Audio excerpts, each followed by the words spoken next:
Nice.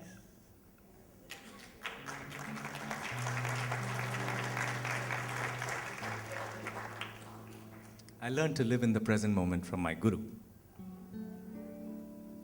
But I was forced to live in the present moment by my wife. So rest assured that guidance is never far from you. There are always people in your life who teach you how better to handle your mind, how better to handle your emotions. What do you think, yeah? It's up to us whether we take that lesson or take that opportunity or not. Like when Sri Ravi Shankarji started teaching the Art of Living courses, people were very happy. And they kept telling him, you know, you need to have a center. You need to have like a big place where people can come and live and meditate and things like that. And he kept saying, you know, I don't need an ashram. I don't need a meditation center. I want people to live this knowledge in their day-to-day life. I want people to meditate where they are. And gradually, as more and more people joined, I mean, at this moment, there are like 30 million people as part of the Art of Living family in about 151 countries. The need to have like a permanent center where people could at least be trained to become teachers became more and more critical. So a very prominent business family in India offered to build one for us, because we never used to have any money in those days. As you saw, most of the money keeps going into these service projects, you know. We tried for many years. I was one of the prime movers of that crusade to put an air conditioner in Guruji's room. And he would keep saying, you know, how much does it cost? And we'd say like, whatever, 10, 15,000 rupees. Oh, can I have that money? Because these farmers from the next village came yesterday and they were crying, you know, all their community halls have gotten broken in the storms and things like that. So can we give it to them? You know, he'll ask like that. You know? We're like, okay, fine, you know. So one time when he was traveling abroad, we just sort of quietly went and built an extra room for him. So he had a bedroom to sleep in. He just used to have this one room and then a cot behind it, you know. And then we put an aircon there. And he said, surprise. Nice, sweet of us, right? So anyhow, so this family offered to build this whole ashram, you know, and they said, don't worry, I'm not leaving, I'm going to change guitars. And they said, we'll build this whole thing for you. 500 people can stay there, meditate, and this, that, boundary wall, kitchen, this, that, and the other, and we'll hand it over to you. And he said no. And they were pretty miffed back in the day. They were like, look, you know, we're doing you a favor. I hope you realize that. And they said, and he said, you know, I don't want the punya, the merit of this great task to be confined to one person. I don't need an ashram, but if people wish to congregate, if people want to come together, meditate, that's a very, very good thing. But I would like for people to build it with their own hands. So for many, many years, you know, many of us here, Neela Ben, Pradeep Bhai, Shalja and Vijay, if they're here, all the, you know, Karen, Shirley. I think it was the, early 90s when we started visiting the ashram, and then we would meet over there. So we go back a long way, really. Oh, man, we must be old. And there was nothing in those days, you remember? There was just these few huts with thatched roofs and things like that. And when you were coming down the stairs from the meditation hall to the kitchen, you would invariably trip, and I would trip as well, and I would smile. Because the steps were, you know, uneven, but I had planted those steps there, you know. I did that, right? So I'm sorry if any of you broke and sprained your ankles or something like that, but that was me. So we came up, and today it's like 120 acres. We can sleep 2,500 people. We have a huge meditation hall that can easily conduct courses of 2,000 people. We have an amphitheater where actually 60 to 70,000 people have attended Guruji's discourses, things like that. It's just come up bit by bit over the years. We have acres of organic farmed, you know, chemical-free farming lands which are like models. People come there and train and then They go and impart this training in chemical-free and organic farming to different parts of the country. There's so much of work that's happening. And I was really, really happy when the gang here informed me that they're going to do the same thing. Well, not such a big ashram maybe, but at least have a building, like a center for the art of living in Singapore. And they said, will you come and sing for us? Can we sell tickets and can we sort of, use it to build a center? And I'm really, really happy. I'd really like all of you to put your hands together for this team.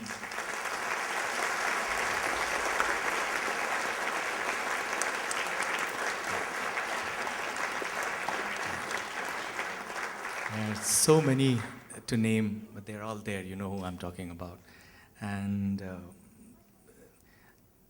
it's going to be our thing, really. It's going to be members of the Art of Living family, the members of the Art of Living Society, family and friends. So friends, well-wishers can also help us to build it.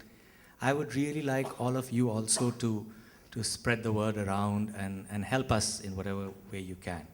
Yeah, there are little white envelopes. You can even do, what is it called, a gyro? Is it called a gyro? You can, is that what it's called? Okay, I'm learning, right? You can even do a gyro and contribute a portion of your income towards building a meditation center. This one will be only for the meditation center. Yeah, in other times, I hope that we'll be able to participate in different social projects. In many countries, we partner with government agencies, and then we go and we actually do a lot of train-the-trainer programs. Yeah, and then that goes down into the underprivileged communities and things like that. A lot of things, including conflict resolution. Actually, 80% of Art of Living's work is what is called seva, community service projects. Less than all the courses that you hear about, the breathing exercises and the meditation courses, they form actually less than 20% of the work that we do. And it's strange, some of my own colleagues don't know about all the seva projects all over the world. It's actually difficult. I used to coordinate a lot of them, and even I used to find it difficult to keep up. So thankfully there's always, when you can't get an answer from Gurudev, there's also our other helper called Google Dev. So I think between Google Dev and Gurudev, there's nothing that is left to learn in this world, right? So and the real art of living is having 24/7 access to both. Always online, right? Art of living, hey? Yeah.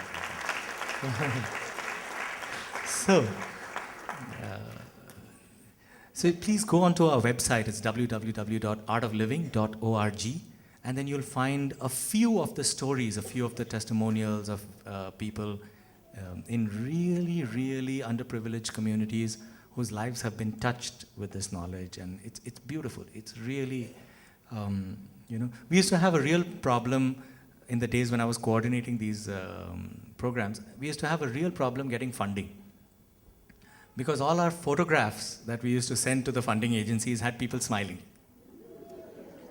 And they're like, look, we want like starving kids with flies on them and, people like this. How do you expect people to donate money if you don't do that? I'm like, but, by the time we finish the program, they're all like that. They're all smiling anyway, It's very nice. So you can see some of these smiling faces on the website. So please do that.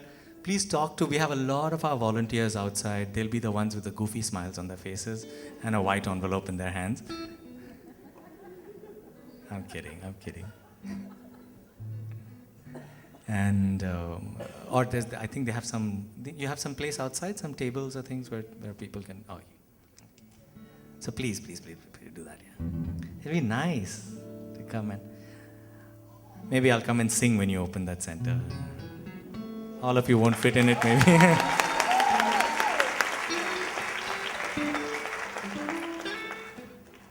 Mizo, what are you in the mood for?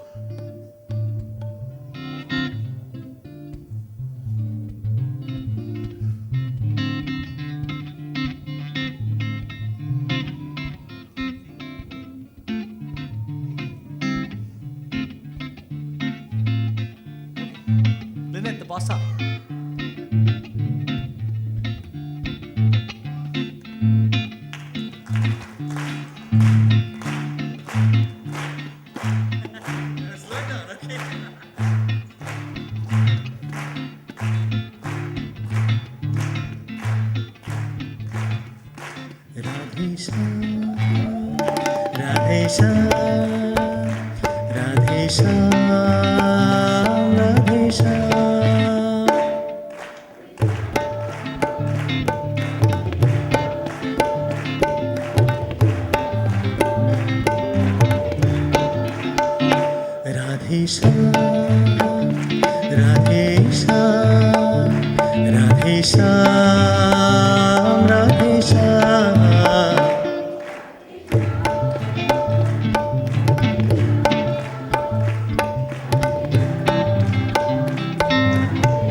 Thank you, thank you, thank you, thank you, thank you, thank you, thank you, thank you. Oh, please tell me it's time to go home.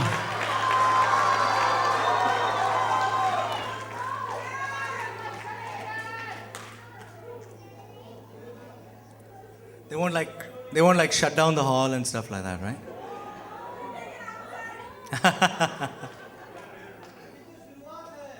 Go to the hawker center in Newton and pick up some ice kachangs and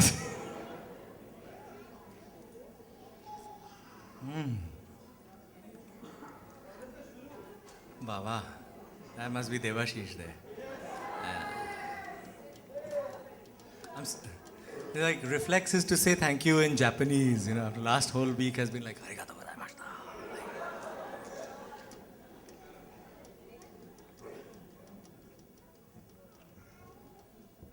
How do you like my band?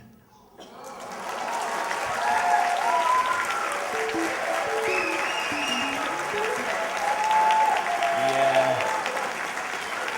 I'm really especially grateful to Shivi, Kiran and Kavita, because this is actually the first time I've played with my band in Singapore. Which is kind of strange considering I've been visiting here since end of 97. So it's really, really nice that they took the initiative, and I really wanted to show them off to you. Ajay is actually a manager in an insurance company. So he spends half his time running his office from his BlackBerry. He has like 50, 60 people that report to him. So he says, I'm not in the office right now, so I may not be able to meet you today. And we're actually in some different time zone usually. But somehow he manages. I mean, his wife has been very understanding. She is actually the principal of the pre-primary section of Sri Sri Ravi Shankar Vidya Mandir in Bombay, which is the school that we run. And she's been very understanding about the fact that all his casual leave is taken up by my concerts. And miraculously, he still finds time to double as our manager. So he's the guy that puts all my private concerts together and stuff like that. So really superhuman effort. Yeah. I met a number of people here that are from Kolkata. So Pankaj and gang will remember a band called Shiva, legendary rock band. This is Shiva's ex-guitarist. So, I'm sure you suspected something like that by now. So, but yeah, lovely. So what I keep saying is he used to play for the band Shiva and now he plays for Shiva.